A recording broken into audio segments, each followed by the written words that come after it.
Hello and welcome back to Confessions of a Gaming Girl podcast. I'm your host, Doom Cutie, and as always, I'm joined by my incredible panel. We have the effervescent Ellie. I did not get the memo about the colour scheme today, so I'm in neutrals. That was a colour scheme? The red? Ah! Oh, this is like a peach pink. It's just like I've got the top light off, so like it's differently illuminated. Yeah. And obviously the illuminated Shay. You're non-illuminated today. Hello, everybody. How are we? Yes, you are correct. So our chat has just asked us, we're not live on YouTube today, and that is correct, because we were honestly getting the most interaction live on Twitch, and I will upload the VOD onto YouTube for the people that watch our episodes after the fact, which is mostly people on YouTube. So yeah, makes sense. Incredible. Changes, adaptations. That's what we do over here at Confessions of a Gamer Girl. We adapt, we meld. We roll with the times. We do that. Did you say we what? Huh? Did you say we melt? No, meld with the D. Oh, that's the word. No, it is. No, sorry. I thought you said melt, and I was like, well, I mean, you're not wrong, but I didn't think that's something we did on purpose. Okay. Well, we do melt now that it's summer. Yes. Well, spring, but you know, a couple of days from summer. Yeah. A couple of days from summer. I was thinking that we just melt the hearts of all gamer kind. Yeah, we do that too. Being so yeah, I mean, I guess that's so okay. sweet. Can I melt people? Like, can I go full Wicked Witch of the West and just start melting people?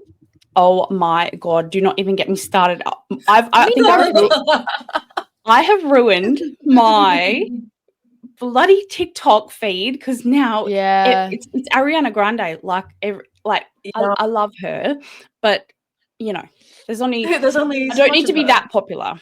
You know what I mean? I'm convinced like the powers that be know what they're doing. I'm convinced that they're all like tied into each other because Wicked has gone ham with their marketing. They've collaborated with bloody every brand under the sun. Yes. And it wouldn't surprise me that they've paid TikTok top dollar to be really pushing this sort of stuff on the algo. That is my hypothesis. So I think that we need to go and start a GoFundMe for Confessions of a Gamer Girl to get our content pushed on the algo there. If Ariana Grande can do it, COAGG can do it. That's all I've got to say. We can pay to promote it, but like I must admit, like I've promoted a few reels before. It's very hit and miss. Like, it's the game. It's basically gambling. It's basically lighting up the same elements in your brain. When your video does well, the gambling does, and that's what keeps you coming back. Yeah. Which a lot of games do. So there you go. Yeah. Speaking of TikTok, I was going to say the TikTok Awards are currently on. We've got a number of lovely gaming peeps that were invited, having little parties, you know, whatnot. I don't know anyone personally who was nominated for an award. Yes, I don't know. Our invitation must have got lost in the mail. It was clearly lost. That is unfortunate. We'll forgive them this time, but if it happens again, I'm just not sure that we can be so forgiving. It's quite rare, really. A lot of categories actually missed out. So I'd be very intrigued because obviously content creation is quite open with what you can do and what you are. Everyone has their different genres. And I did see a lot of the medical side, healthcare, should I say, side of TikTok and content creation were actually left out of this year's award. So I'd be very intrigued if the gaming side was left out, because I will say I know that the algo on Reels and TikTok definitely put forward more if your face is in it, and there's certain like elements and criteria you have to match for like the algo to push your content forward. I definitely notice as a content creator, I suppose that I like to be, that if I take a clip from my stream, it does significantly worse than if I do like a comedy thing to do with gaming, or if I put up a clip of me chatting. Like the algo just absolutely hates gaming clips. It really does. And I don't know if it's the worst thing fact is that they're pushing the gamers to get on there. Like that's why I yeah, think the thingamajiggy that I'm part of, group, I don't know what you call it, but no, like they're literally pushing. Like they have a category on TikTok when I go live to games. I can't change it. They absolutely love the live aspect, but they don't like the self-promotion, which comes from clipping up. And I do notice that what does go, I won't say viral because viral is a bit of an overused word, but I think what is quite popular and what's quite pushed forward is it'll be a streamer uploading something and their caption or their font on screen will be like streamer freaks out, or in third person is essentially what I'm saying. Like it won't be like, you know, that feel when I freak out or whatever. It's not like that. It's third person is like streamer has a scary moment on the internet. It's like they want people to kind of lose that self-autonomy. They're like, no, we take you out of the equation and you have to be the funny ha-ha, but you can't be at the center of the funny ha-ha. Somebody else has to be, even if it's literally you uploading, just talking about yourself in third person. It's really interesting, and I find a lot of my TikTok or my reels when I come across streamers, they're either fantastic women in games. There's a streamer that I follow that for several months was breastfeeding and had a tiny little baby sitting with her when she was streaming, which is absolutely gorgeous. That was awesome. And then there's horror streamers because I like my horror genre. They always... Yeah, gaming grandma. She's yes. Yes. They're like always. It's just always in third person, and I don't understand why there's the psychology behind take out the autonomy that you have as a creator and putting yourself in that, because you can easily have the exact same caption being like, I freaked out when I accidentally said something, but no, it's like, streamer freaks out when they've been caught in this. Like, you know, it's the exact same caption. There's a couple of things. So like, one, streamer freaks out, you've got a keyword in there. So you got streamer and then the highlight, which is freaks out. Two, it makes it sound like somebody else is talking about you, which immediately drives hype rather than you talking about you. So I can see why they do it, but I can't tell you if it's effective. Well, it's definitely effective, but I just think that it's driving this. I mean, it's getting a bit deep there, but I think that we feed this animal that is society and culture about our own perspective. Like, you can't cheer for yourself, you can't celebrate your own successes, but if you talk about yourself in bloody third person, if I talk about Doom's fantastic achievements, well done on getting sent to the Wicked premiere, like fantastic, you're amazing, then, you know, that's met with fantastic, well done, clap, clap, claps. But if Doom goes, I'm so proud of myself, I got to the point where I got invited to the Wicked premiere, like, then people are like, oh, you're self-centered. Like, why? I don't understand why we feed society to be like, okay, well, actually, even put it as far as on TikTok, on Reels, talk about yourself in third person. It just hits better because society absolutely hates when we celebrate ourselves as a whole. I just don't understand why we continue it. We have to fight against it. We have to kind of be like, you know what? No, we are going to use this language, because otherwise we're just going to continue to feed the beast. The beast is going to eat. It's going to get bigger and bigger and bigger. Well, Ellie, that's a very big soapbox. I hope that you're happy you got out of your system, because that was obviously something that really, really bugs you, which, you know what, I totally get, because when I was thinking about even just titling YouTube videos for the podcast, that's why I was always like, Gamer Girls React. So I actually did try it for a little while, and I can't say for certain it didn't really make that much of an impact. So see, for me, it's never registered as weird, because when I write papers, I can't refer to myself. So I always have to refer to myself. You have to write academically. So I think I just got used to the whole like taking me out of it thing. Yeah. But that's a weird and very specific take. Yeah, for sure. Look, it's you know, I remember a time where I was just a gamer, and now I'm like, you know, I'm a manager and a broadcast manager and a digital asset creator and a scheduler and an interviewer. Have we ever been the kind of women who could just be one thing? I don't think that's so suited No, any of of course us. not. Like, we are not good at just doing or being one thing. We are absolutely the kind of like, I don't know, accidentally driven and possibly accidentally motivated people who are going to do a lot of things. Yeah, So, no, that's yeah. true. It's just evolved. Mm. Speaking of evolving, I've had a fantastic time this week in World of Warcraft. I have 3 characters now that are above 600 eye level, so bravo to me. Damn. So Really yes, very, very happy with that. And Shay, I have seen you streaming this week on TikTok quite a lot. I have been. I really, really have been. Unfortunately, you guys know the drill. Twitch doesn't push you. It is what it is. There's like millions of people streaming on here, and it can be very difficult to actually be seen. So, one of the things I'm attempting to do, if I can manage to be a responsible human being and do it on time, is to actually post more TikTok stuff and more YouTube stuff and things like that. So I actually have an editor now.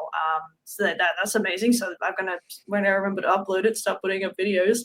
And yeah, that's amazing.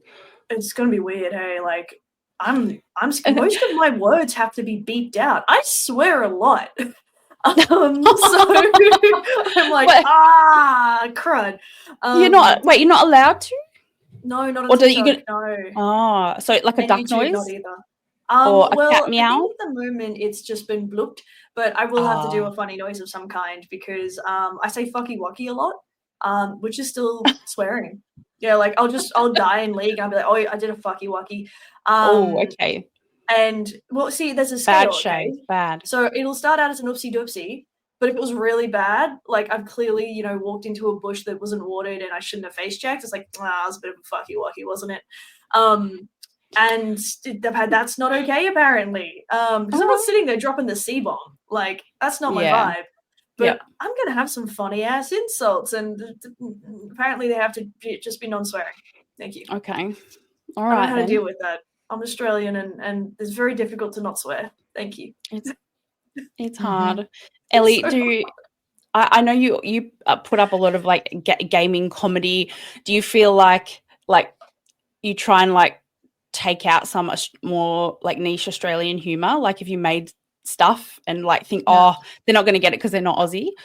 No, not at all. I think that it comes down to I get that Americans dominate, especially the gaming industry, and a lot of the time with Twitch, your American target is the Americans are your target audience because they're quite a large user of Twitch. But I think that there becomes a time when your international element is charming, and I think that a lot of Australians don't necessarily have representation because when there is Australians that move over to the US and they end up being a bit bigger, then they lose their sort of Australianisms and, bring it back. I think that we need to be proud of, our boganism because that's what it is at the end of the day. Listen, okay, next time I go full Aussie, I'm going to just point at Ellie and be like, she encouraged this. Yes, I think it's funny. I think at the end of the day, like there's not that many big Aussie creators. We are hitting that niche. I think we need to live, laugh, love. We have cousins in the UK. Yeah, we have cousins in the UK era, and they love us, they understand us, and we need to educate the world on how funny we are. So I'm not going to it's not dumb down, is it? I'm not going to not have our slang or any of that due to fear of being too niche or too Aussie. I think we're a fantastic demographic, and I'm going to continue representing that. And I'm kind of half English, half Australian. I think a lot of my slang or my sayings is between both lines, and I really enjoy that. I connect with a range of people from it, and I even get people who aren't from either of those countries saying, "Haha, I've learned a new word today." It's great. I feel, I guess it's not really like pride, but it's just, totally. Don't, water yourself down, even if we are just a bunch of true blue gaming Sheilas. Yeah, I saw that. Go on, That's Dolphin. it. If I don't have that as a poster, I'll cry. I guess for me, like, it's because if I swear in these videos, like when I'm on TikTok, I get flagged for hate speech a lot. Yeah. Me. And I'm like, holy fuck, what did I say? You're And hating on yourself. I've literally just said something was dumb or I've sworn. And it's not at anybody. Like, that's the worst bit. It's not at anybody. And so I'm over here like, well, if you're going to keep bloody flagging me for it, then I'm going to have to stop. And that does genuinely alter the way that I interact. Because, like, my swearing is never at somebody. Yeah. I don't know. Much like the example I gave before, I was like, I did fucky wucky. It's just at the situation. So I will say that is not a specific Australian slang, just for any of our no, international sorry, that's just me. that's just a Shaysm. I'm on even for an Australian. I actually, funny enough, this actually links into our topic for today, game adaptations. More specifically, talking about what makes a game adaptation successful and what doesn't. Now, when we talk about Australian games, one that I was really, really excited about was the Bluey game. Now, that obviously started as a show and then became a game, but that game wasn't made in Australia, which I was quite annoyed about. Why not? We have so many gaming companies here that are actually genuinely fantastic. What the hell? All I'm saying is, Devolver Digital, where were you? Okay, you would have made an. So yeah, the Bluey game wasn't made in Australia, which I was sad about. But I don't know, like, it was buggy, like it wasn't like a smash hit, but it my children enjoy it. Thankfully, they're the target audience there. Wait, you mean it's not us? Oh. Okay, puts game back. It's like, sorry.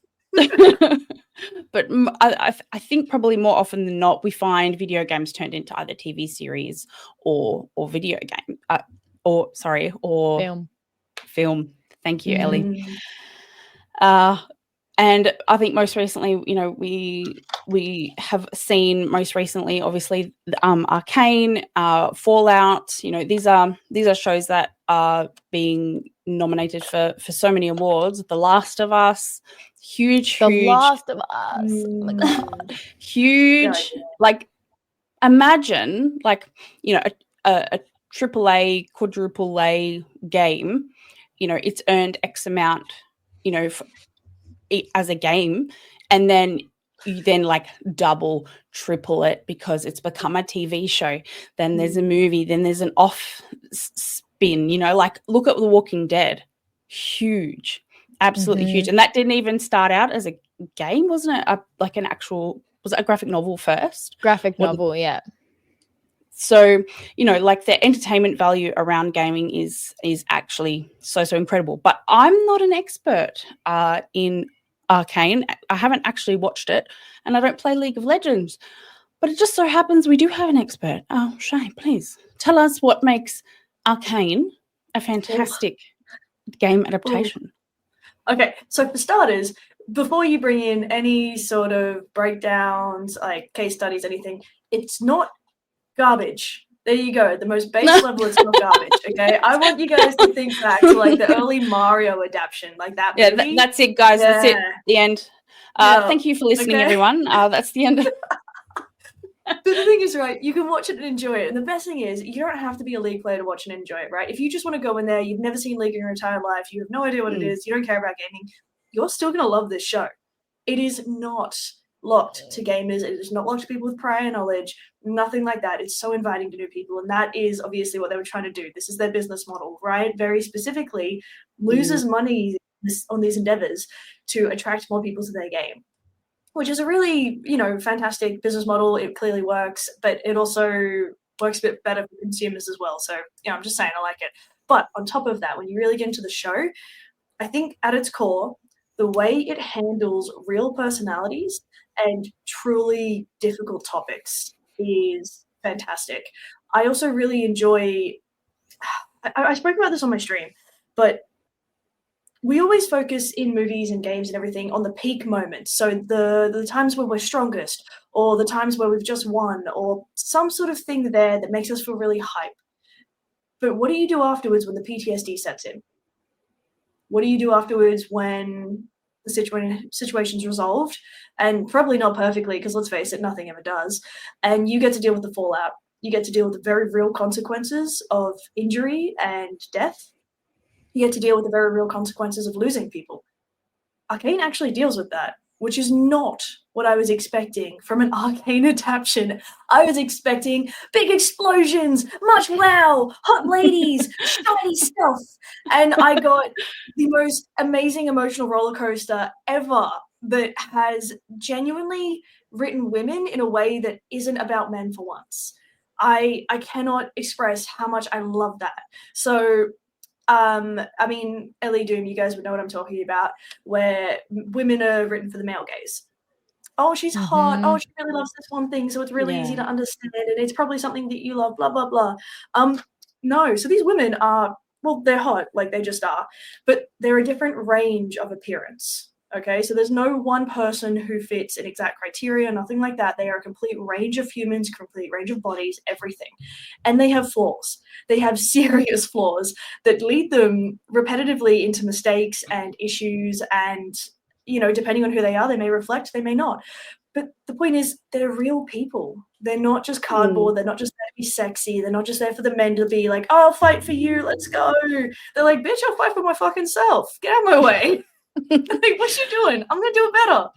So without going, you know, into spoiler territory, because I am very fearful of ruining this first experience for people, I don't think that there is a show that I could recommend more. And that's just on the storytelling side. The animation side, oh my god, I'm just gonna pack my shit up as an animator and piss right off, because I am not that's intimidating. Okay, the gorgeousness, the combination of 2D and 3D, the beautiful painting. They brought in so many different animation styles. There's actually one section that are legitimately charcoal drawings. Like, wow. What? And they're gorgeous, and it's of like full architecture and everything, and it serves beautifully to highlight the characters and not look janky or weird with the 3D, because that can be a bit sometimes. Yeah, definitely. I have a question for you. Yes.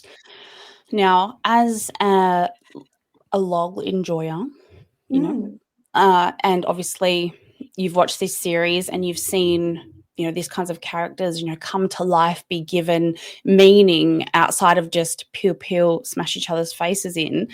Do you think that it would be jarring for someone who had never experienced League of Legends to go from the TV show or the Netflix series to the game? Sort of. So they've always had lore. That's not new. And you could always find it like in the game and stuff like that. It's not in where you play game. There's only hints of it, but you can always find their lore and stuff like that. They never just go, here's a character with nothing to them. They always have a big story about where they're from, who they know, what they've done in their life. Very, very D&D kind of thing. Now, if you were a player coming in and you didn't know what type of game you're getting into, then yes, that could be jarring, because this is a MOBA, which means that it's not an RPG, nothing like that. It's not about building up your character's personality. It's about what is the most strategic way that I can get items and fuck up their base. Yeah. Over there. That being said, though, they have voice lines and interactions in the game, and those are fantastic. So certain characters will actually have certain lines when they first meet another character, and it can reflect their lore, it can reflect the skin line, that kind of thing. It changes depending on who you're playing. But I'm actually really curious to see some of the new voice lines that come in, especially. I won't say between who, actually, because that could be a spoiler. Yeah, no. There's a few voice lines, and I'm like, you've got to be adding those. Oh my goodness. So there are little snippets of lore in the world, and there's definitely little snippets of lore in Arcane that if you didn't know League, and it's just a background element, if you didn't know League, you might not pick up on it. Yeah. No, that's okay. Fantastic. Thank you for that, Shay. That's okay. I just want to pause the conversation just for a second, and I just want to just have a little check-in with everyone, because I know for a fact that all three of us have been having some feelings and things going on in our life, and I just want to make sure everyone's okay. Ellie, are you okay? Double thumbs up. Double thumbs up. Yeah, near the end of the year, it gets quite exciting. Like, I think it's that thing of like Rainbow Road before you have your ending. Like, everything just speeds up for a moment. Everyone's trying to shove things in before holidays, and it gets like pretty intense. But as long as you're along for the ride, like, it's fine. And, you know, you're looking after kind of your exhaustion level, it's fine. And I have never worked a job where I get the end of the year off. Some people do, some people don't. I've always worked through the end of the year.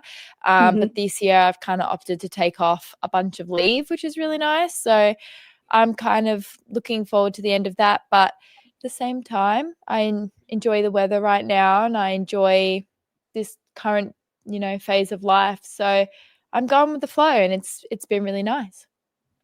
Okay. Excellent. No, because I know you posted on your Instagram story the other day about what was it you about burnout?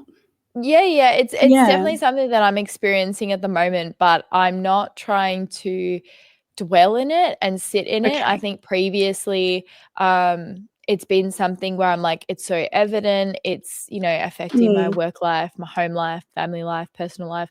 It kind of really seeps in. But if you accept how you're feeling, which is burnout, which is pretty strong, that kind of hits, it's just a motivation thing, and it hits every aspect that you just don't have it. Once you accept that it's okay to give yourself a bit of grace with burnout, you feel a lot better with it. So I can sit and say, I don't really have time to enjoy passions at the moment. I don't really have time to enjoy my work, but it's okay that you can roll with that messy part. And it's okay to sit there and kind of, if you envision kind of sitting on a flotation device, but on like whitewater rapids, it's kind of a bit like that. It's like you could sit there and freak out, or you can just roll with it and know that you're going to hit the mouth of the river soon. And I think that's sort of the standpoint that I'm in at the moment. Yeah.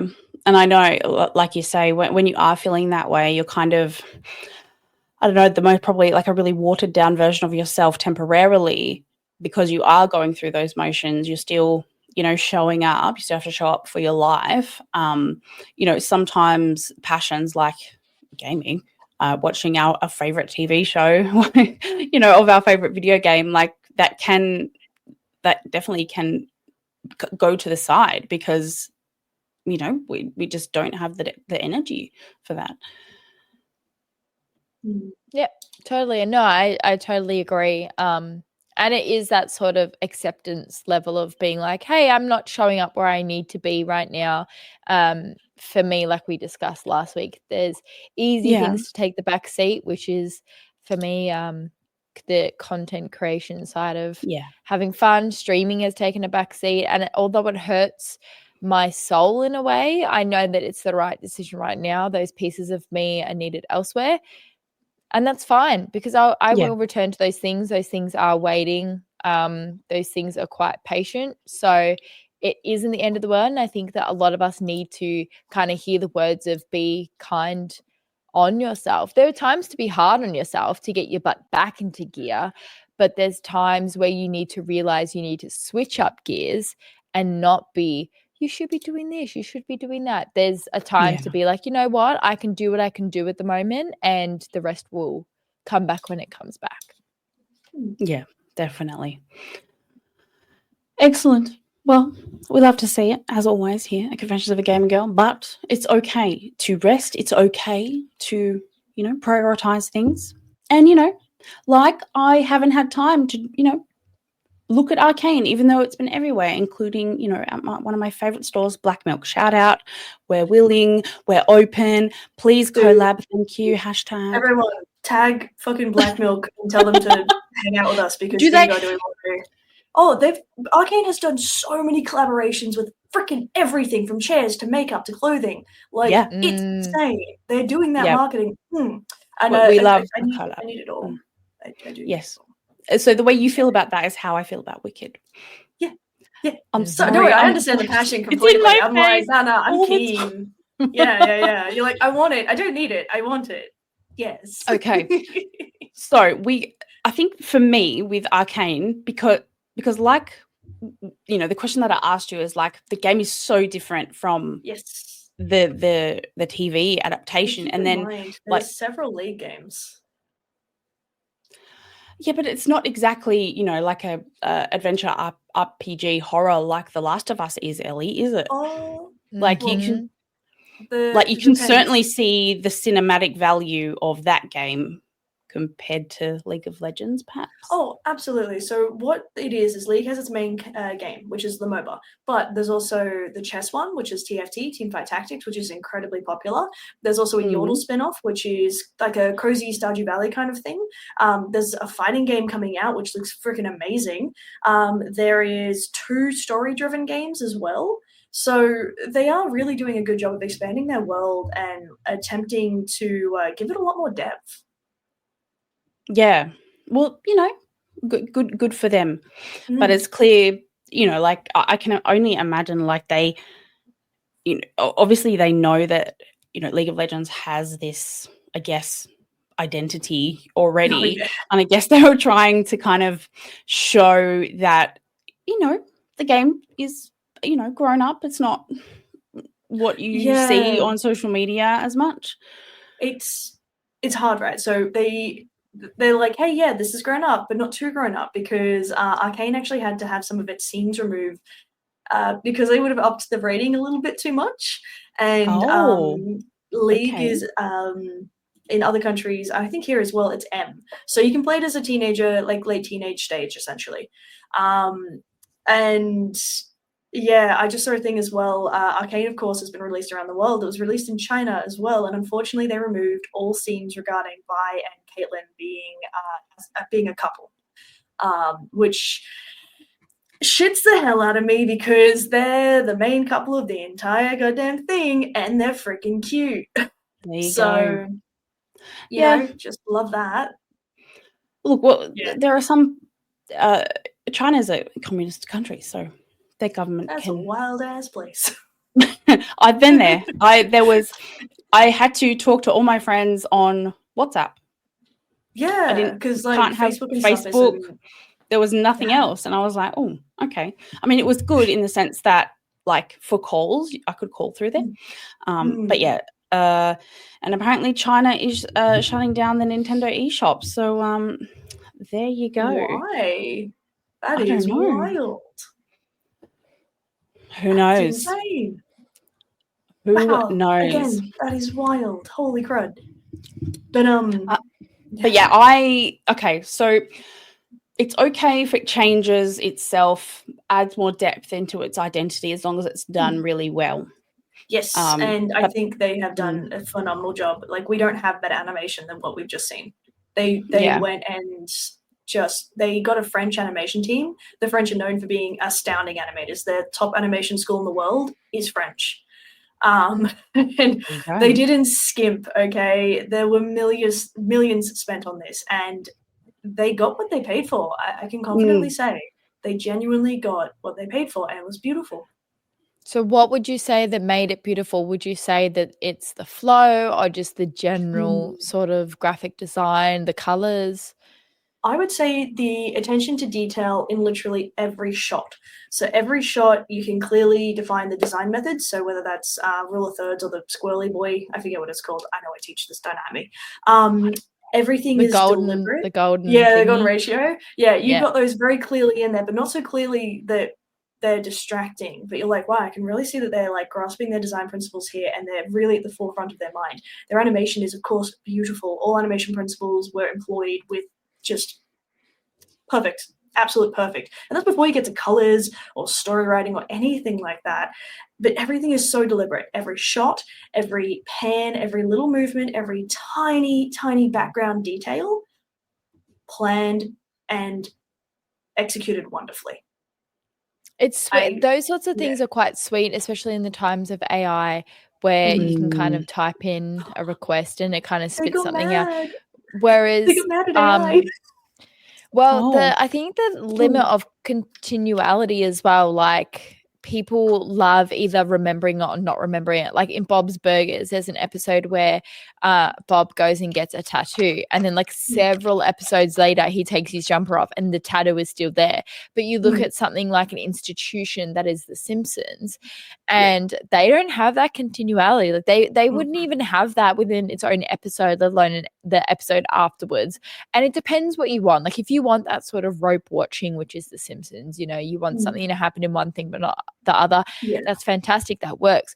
But there is a community of people, which would include myself, where you sort of want that limit of, I want these story makers, the narrative drivers, to remember what they've done. I don't want them just chucking out what's relevant. I don't want them just telling me what they think I want to watch. Like, I want them to care about their characters in the way of, like, someone could twist their ankle a little bit in season 1, and then season 2 that they're like, oh, you know, that root really screwed me up, you know, when I twisted my ankle on the tree root, you know, like they actually do that.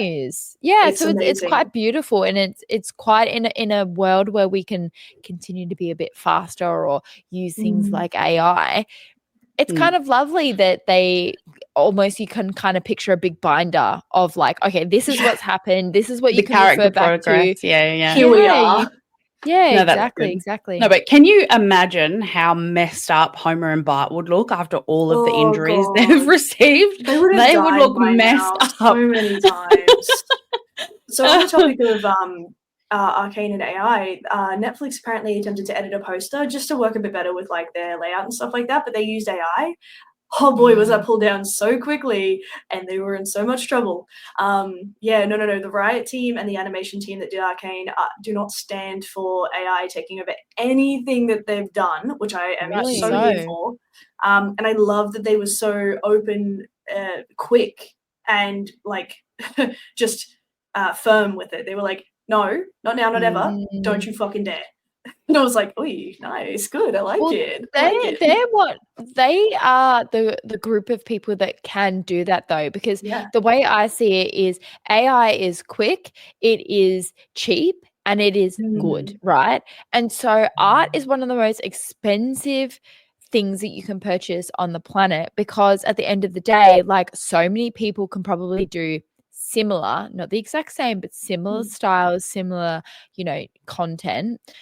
But in a world where people are struggling for money, they're so quick to be like, I'll just get AI to do it instead of hiring a human. And when it comes to wealthy institutions such as Netflix, babe, sorry, but you're going to have to sit. No, you're going to have to vlog that money. You're going to have to sit on the knowledge that you have to hire people. Don't care about how many corners that you can cut. Sorry, you're rich. Like, you don't get to do that. Someone with a lot less money. Someone with a lot less money can sit there and like toss up and justify like, oh, I really, you know, I need to do this for whatever reason, starting a small business, whatever. They can get away with it. But like someone as large as Netflix and Riot, like, good. They need to sit there. They need to set that standard, because I think that someone quoted not too long ago, and I think a lot of people stand by it. It's like, AI should be here to like clean my house while I go and create art. They should be creating art while I clean my house. And I should have a fully automated kitchen that I just press buttons and food comes out. You know what I mean? On it. Like, we're working on automating our house. Like, it's so right. And like, we shouldn't be making machines do the only part that we are good at, and that is makes connecting. Us human. And that that is making art from the soul. Like, they should be in there like cleaning my pots and pans. Like, come on, iRobot, come through. Oh gosh. Okay. Sorry. one of my favorite game adaptations, Fallout TV series. Not that I'm not like the biggest hardcorest, had lots of hours in Fallout, but I think for me, seeing Fallout's universe, it's so unique, and to see that actually come to life in a TV show was so amazing. Like, this is a good actually TV show too, like by itself, because I haven't played a whole heap of Fallout, so I went into that like, am I gonna know what the hell's happening? Oh my god, more please, more. And I think just that excitement from something going from something that's created digitally to then putting humans in that place, like seeing the power suits, like they were incredible Cool. and so and really, really spot on, and they did it really, really well. And even though people were like, oh, you've obviously, you've created a specific story around a female protagonist, like people might think, oh, that's woke culture or whatever, but like they weren't going to win anyway, regardless, because Fallout, you create your character, you live that journey. So they had to tell a story from an already made character. I think also having really, really, really high quality Easter eggs throughout, whether it be like references to like really niche missions or even like recreating a character from inside the game who's like particularly iconic into the Fallout series. Like I think that is really, really cool when that is done.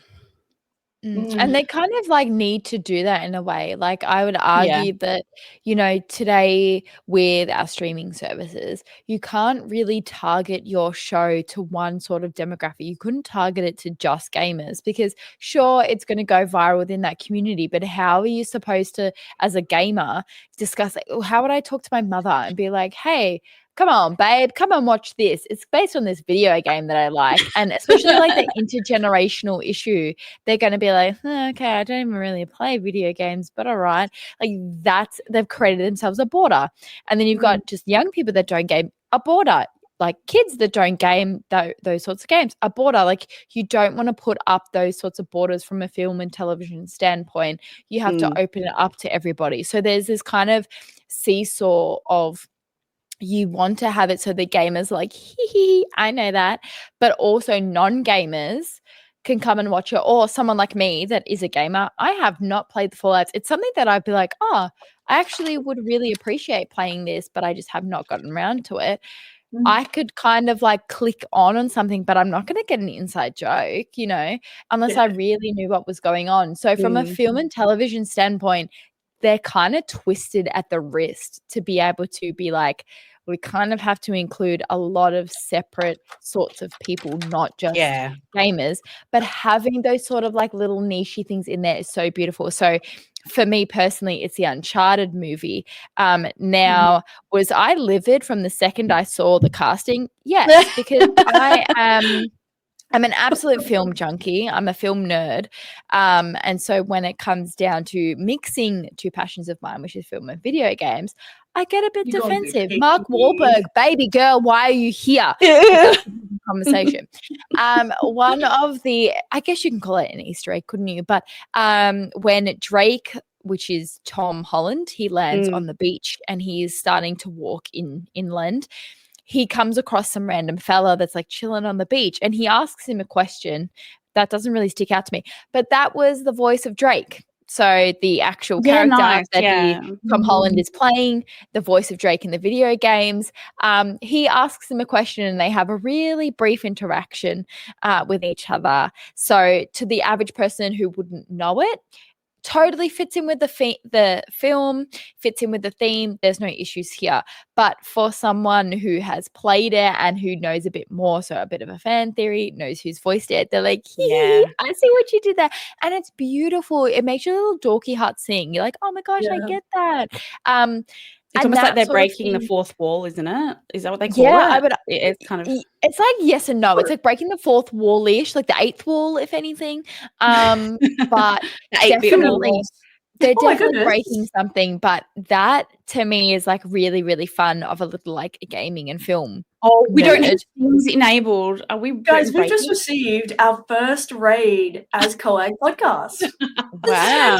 Hello, welcome in, everybody. Quietly reading the chats. Oh, I'm so sorry. We were not quiet. You're our first raid, so we had to call you out. Sorry, I don't have the bells and whistles. I'm really, really sorry. We'll get them set up. Don't worry.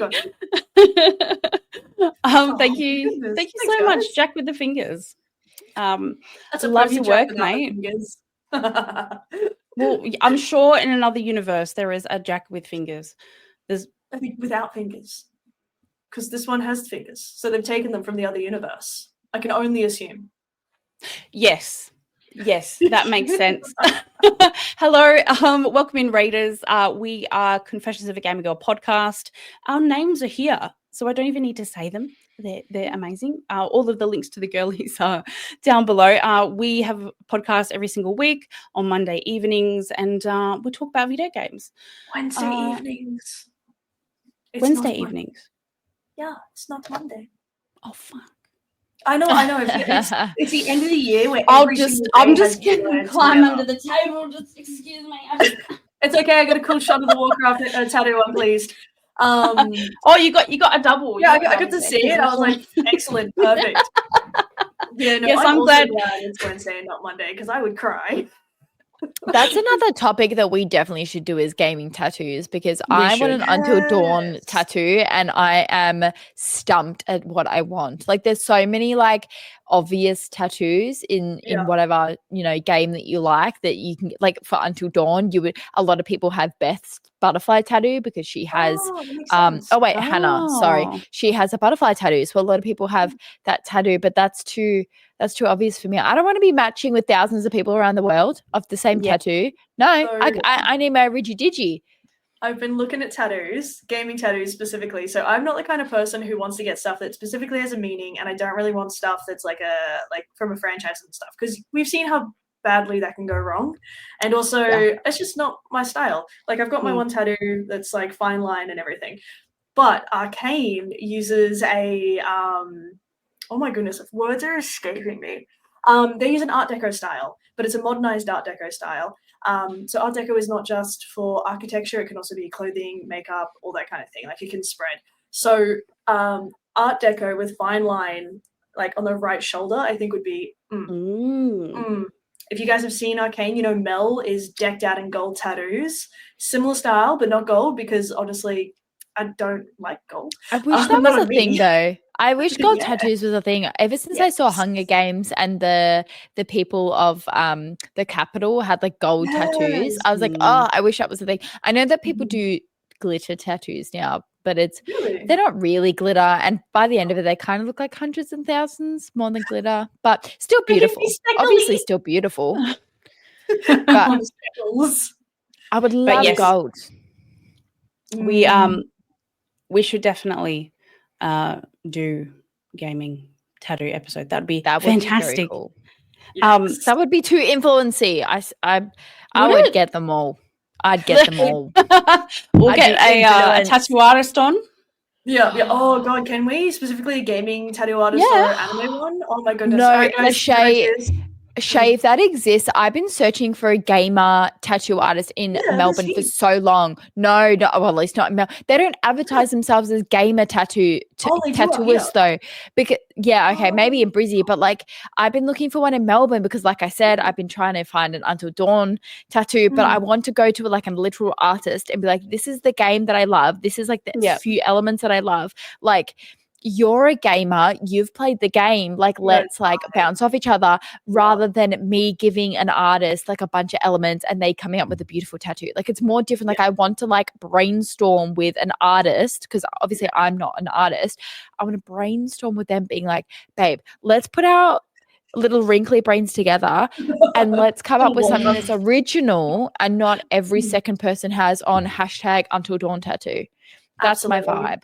Okay, so I don't know if you guys have it in Melbourne, but up in Queensland we have something called the Tattoo Expo, and there are specific tattoo artists who specialize in games or anime or a mixture, and that is what they're known for. In fact, their entire store looks like, or like their entire vibe and theme and everything looks like a gaming store, but they're actually a tattoo artist. It is gorgeous. I've followed like a whole bunch of them, so I'll send them to you and you can just come visit me. Please do.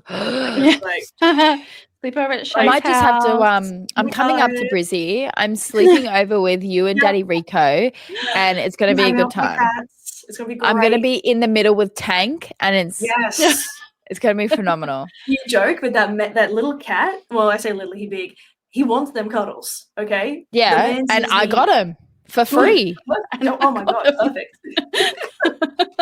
I charge Love for the mine. thank you. Just putting that out there. Okay, well then you'll probably hang out with Dawn more because you know what, she's got a similar vibe. Tank all right. doesn't have pockets. He can't hold the gold coins. He sits on them like a goblin. No, that's Dawn. She hoards the catnip like an actual dragon. So I would Yes. believe that she would do it for gold as well, because that will get her catnip, and she's a little nip fiend. So there you go. One of my boys is a nip fiend. Mhm. Look, I'm sure get we it. have a lot of nip fiends around here. Yeah. Sorry, I had to say it. Welcome in, everyone.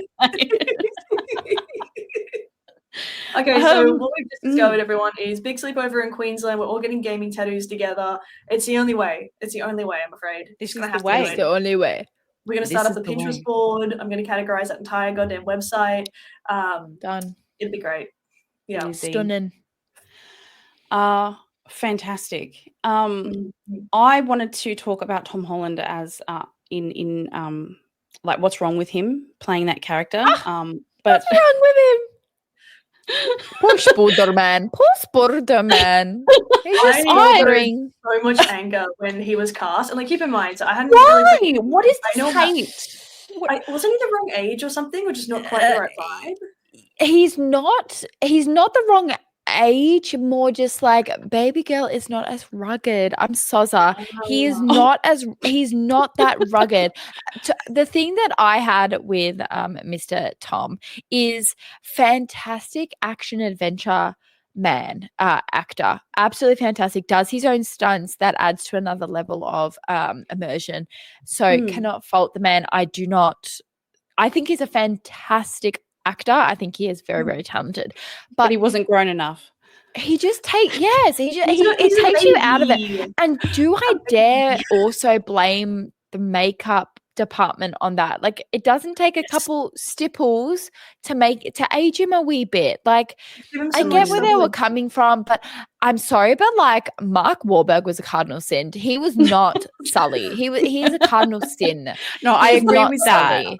I agree with On that. top of like the accent and like his way, like Sully is, yes, he is a silver fox, but it's just, it's like having, Vegemite and jam. Like, they're just different vibes, is Sully and Mark Wahlberg. Okay, so what, we needed Brad Pitt and Tom Cruise? Like, would that have been a bit better? No, he's just such a specific look. Like, if I had a moment, like, I could really think about who I would prefer. Like, Tom Holland nailed it in the way of like stunts and stuff, but I think it really threw me off the way he looked, because if we also talk about like people, like Deadpool, right? If you had like like Deadpool being green, like, would you really be like, oh, I mean, I guess he's still like quippy and funny, but he's green. Juggernaut. If Juggernaut was like 6 foot instead of being like 9 foot, would you be like, oh, I mean, I guess, but it wasn't really Juggernaut? Like, I feel like it just missed the core element that was my man's, that was him, that was Drake. And it's just something that you can't paint on. Like, it just has to be what you are.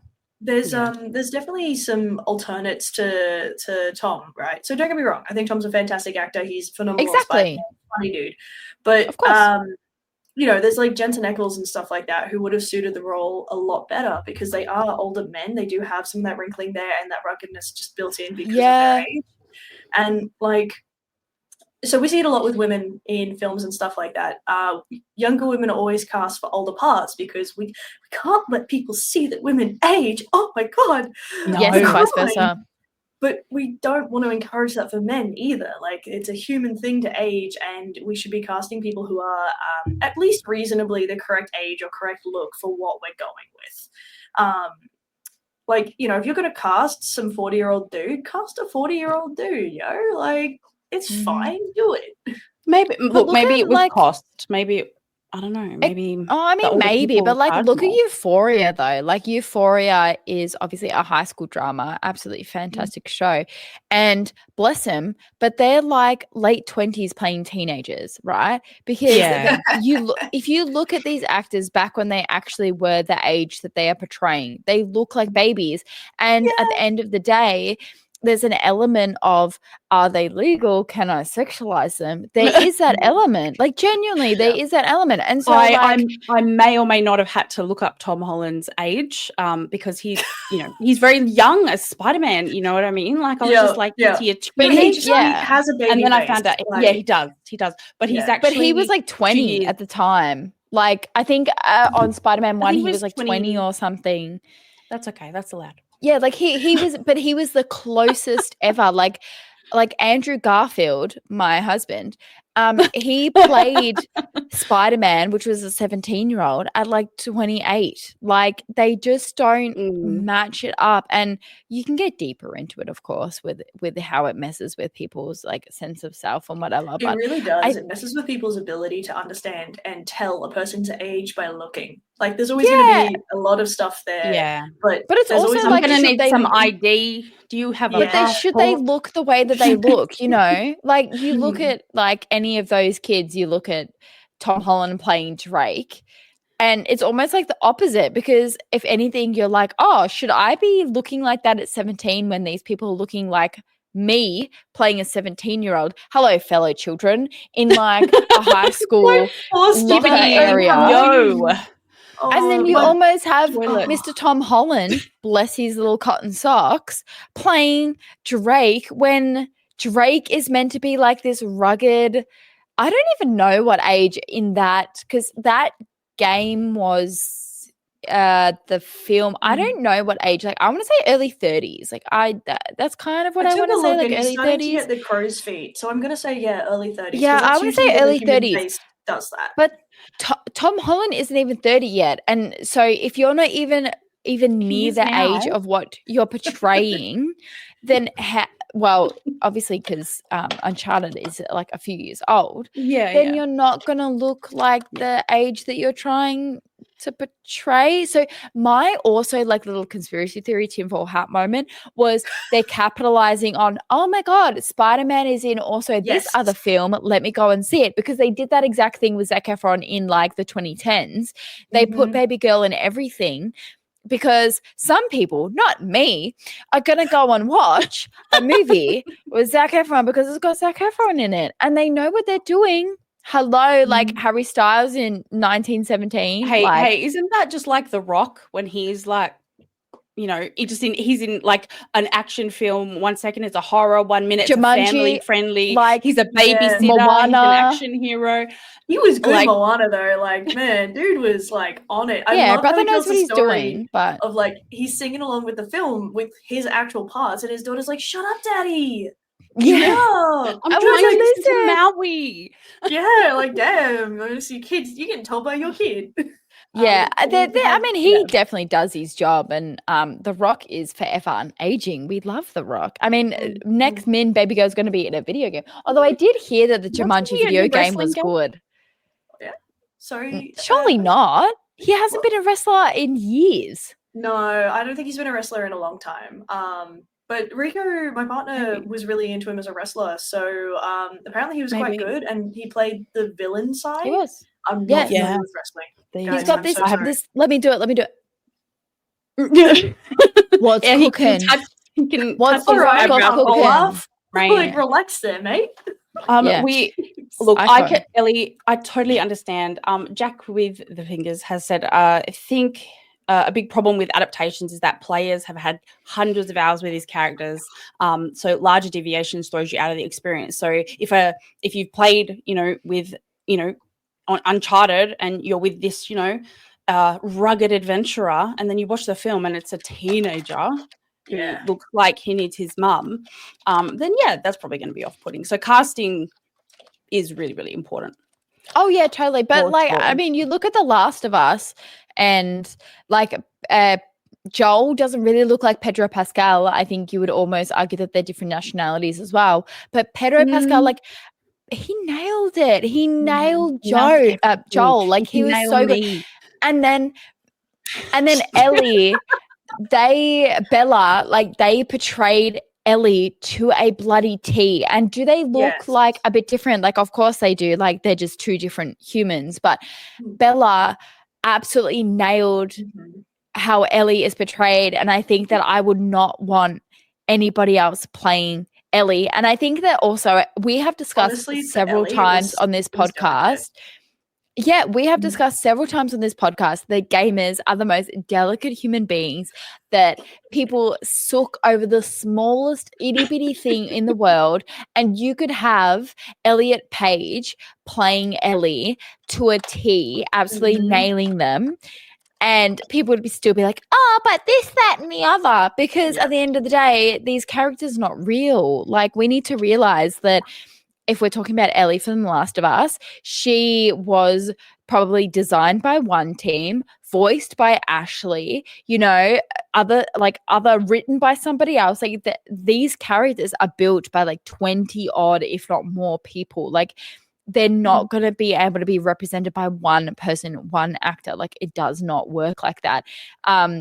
You're going to receive hate no matter what way you look when you are representing a gaming character. That's fine, because their own experience was with it already. You're also going to receive the love. Yeah, that's right. You're going to also receive the love. There's gonna be people worshipping you at your feet, and there's people going to be like, oh, not necessarily what I pictured. Let me say, like, Pedro Pascal, not necessarily who I pictured play Joel, but stunning, perfect, 10 out of 10. The way that he embodied that kind of like standoffish country, I will die for my daughter, but I would never tell her. Yeah, like, I can't tell her I care, but also anyone so much as looks at her funny, I swear to God. Stunning. And so to that point where I've already roped in like several people to have a watch party with me for The Last of Us 2, because no spoilers, but the first episode might be interesting. Randomly, it might be interesting, so I might need to have friends and vodka and popcorn with me. No specific reason. Can we dunk the popcorn in the vodka? I'm just saying. Yes, jelly shots. No specific reason as to why, but maybe. No, just because. Wonderful. Well, you know what? It's actually been really fascinating hearing what you all think is important for game adaptations, and I really hope that in the future we have many, many more. The one game adaptation that, looking to the future, that wasn't thinking it was going to be that great, but I have a little bit more hope now, and that is the Minecraft film. That's released next year. I know, Ellie. I know. That is exactly how I felt. I know. Calm down. Okay. Ellie, what if I told you that Jack Black is in it? That's not I'm helping. sorry, but Jack Black is not the Band-Aid of the world. But I will say, Doom, you have mentioned before that you teach your students Minecraft. You're very passionate about Minecraft. So I can see where you're coming from. Minecraft for me is just overconsumption, marketing in my face, blocks that look ugly. So not for me. But I appreciate that you've got a connection with it. I see it as a vehicle for learning and social things. Okay. So yes, that's why I'm very critical on how they're going to go about adapting this block game into a film, and like an hour and a half, 2 hour film. We also have the Sonic 3 that's coming out as well. Apparently the Sonic who is asking for that? I don't know who asked for Sonic. No, literally a lot of people are so into it. And apparently the films are genuinely good, which I had a very hard time believing. But I keep hearing from people that they're genuinely good, and I'm like, okay. The fact that the world cyberbullied the developers of the Sonic film to change the way Sonic looked is forever millennial curse. Great. Look at them. I love the way that he had like tiny little human eyes, and then they changed it to be Sonic eyes, and he looked better. Like, I'll give it to us. Like, he looked better. But we cyberbullied a multi-million, if not billion-dollar company. Go back and redesign it. Yeah, I love that for us. I'm feeling that we might need a Sonic watch party. This is what I'm thinking. All right, but I'm gonna be. I'll bring the vodka. Yeah. I haven't seen them either. Doing that, like. Hey, doesn't it have old mate? The mask. What? Drew, Jim Jim Carrey. Yeah, Isn't he apparently in he it? does a very good he's the job. bad guy. Yeah. Blood or whatever his name is. Eggman or something. I don't know. Yeah. Clearly, we're good with our Sonic guys. Don't worry. Listen, I know Tails, and that's the only one I need to know. Amy is a cow, and I will not hear otherwise. Thank you. Yes, I do have Sonic on PlayStation 5, but it is something that I have not been desperate enough to bust out next to Lawnmower Simulator. Oh. So. Oh, boy. Oh, that bad. Look, it's certainly a bit far down on the list of my gaming library. But yeah, look, the future is bright in some areas of gaming adaptations, and we all have our preferences, and we will continue to do so. So, and Borderlands didn't happen, as I've mentioned in no, chat. I haven't watched it, and I refuse. It's going in the same basket as the first Avatar: The Last Airbender live action adaptation. It never happened. It doesn't exist. What's wrong with Ong?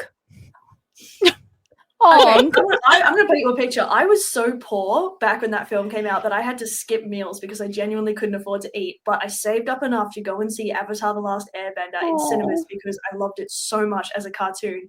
I got there, and it's the first film I ever walked out on. I could only get through the first hour, and I was like, this is shit.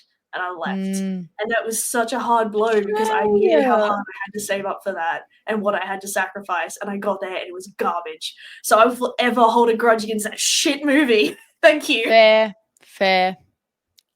Oh dear. No. Maybe we should have started here.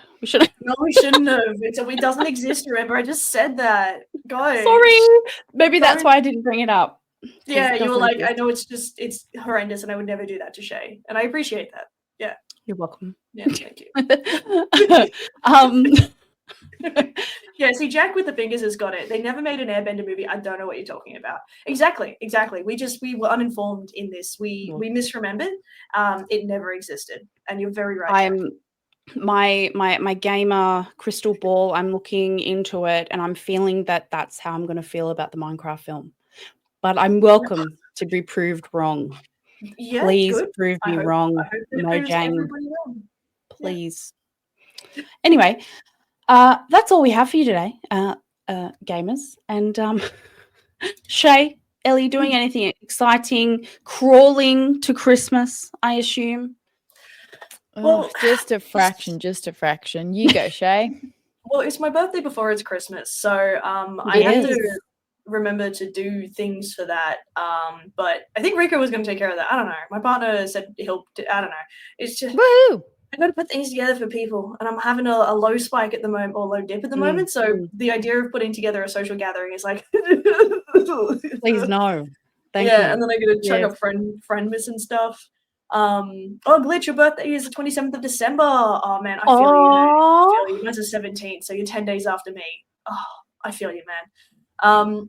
But other than that, people are actually starting to receive their prizes from the 4,000 follower giveaway. So I'm so hyped to see what they what they're going to make and how they paint things. Like I have to see. Other than that though, just streaming and having a really good time. Like honestly, stream has been a vibe recently. Like we've gotten some interesting and unique comments, but I find it beautiful how quickly my community is like, not here. I don't think so. And that gets yeeted real quick. It's so funny. The entire community just turns as one and goes, that is not the vibe. And I'm like, oh boy, you should leave. You, Shay. Now. I love that. You don't even need to say anything. Those people just get like peer pressured and bullied out. Oh, they usually try and fight back harder by saying more horrendous things. And my entire chat is like, okay, you're definitely not fitting here. You need to leave. And my mods come in, they're like, we're going to protect you by making you go away, or you will be eaten. Thank you. Wow. So it's very nice. It's very wholesome. And it's only for people who are pointedly and definitely being heinous, like proper. Yep. But hey, the joys of being a streamer, you get the really amazing community, and then you get occasional people who are just not getting that shit's not going to stand. So yeah. I'm getting less. I'm personally getting less of that lately, which is great. I think it's because I don't use it to create content.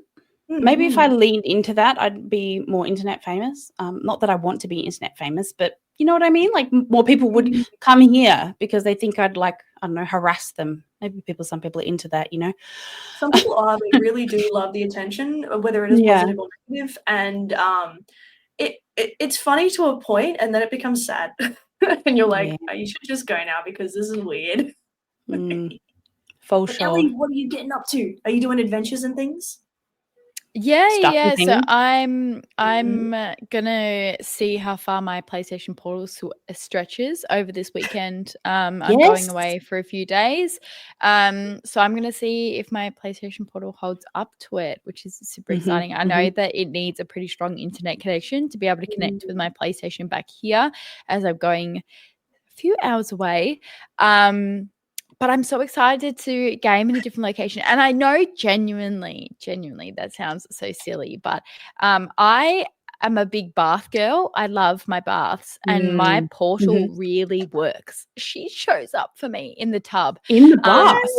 In the bath. So I love having a bath, and I love having my snacks and playing on my portal. So it'd be really, really sweet. I'm going away with a few friends. It'd be really, really sweet to have that kind of quiet time just before you fall asleep, to play my portal, to really test it out, to see if I can get her to work when I'm a few hours away from my actual PlayStation. So I'll let you know, but it makes me excited to test out a bit of tech. Yes, so that's what I'll be up to.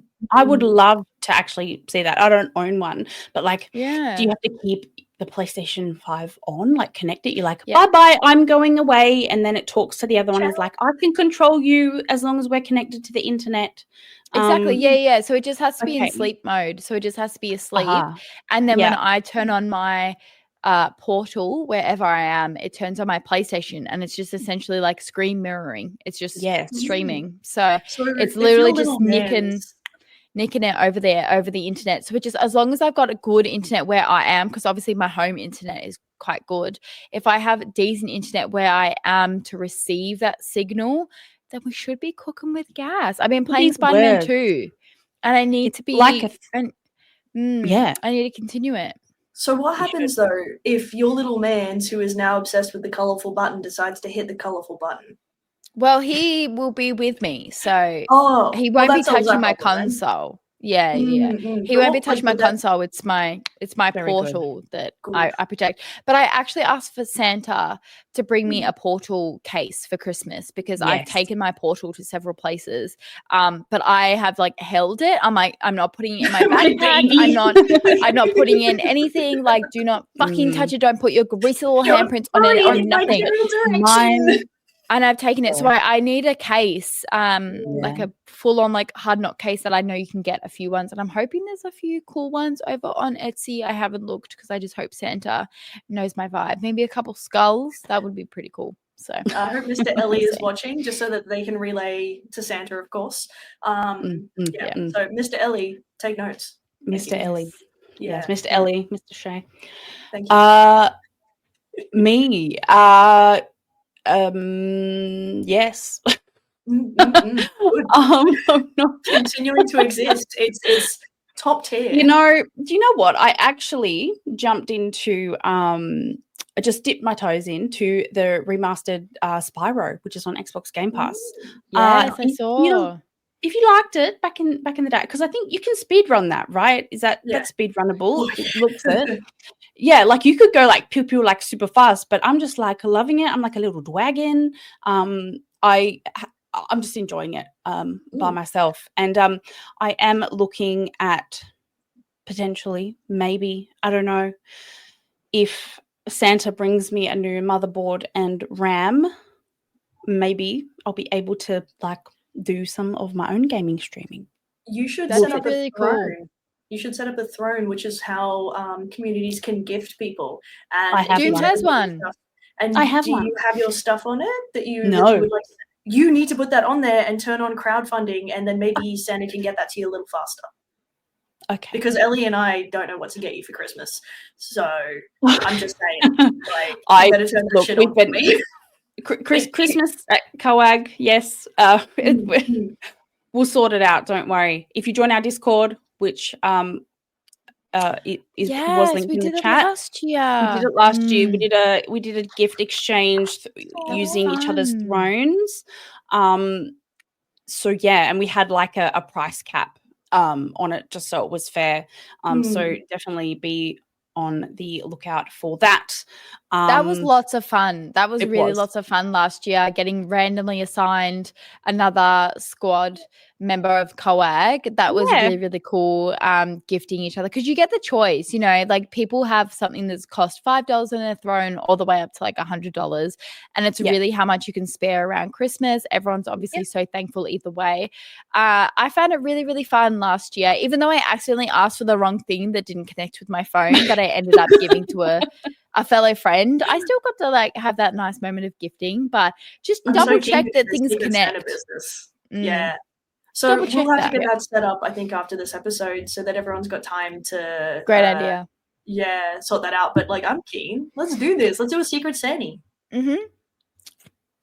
Well, if you'd like to be part of that, please do join the Discord. Yes, because it's a fun time. On that note, gamers, I hope you have a fun time wherever you are in the world, and we will see you next time for another episode of Confessions of a Game Girl. Bye, everyone. Woohoo. Bye.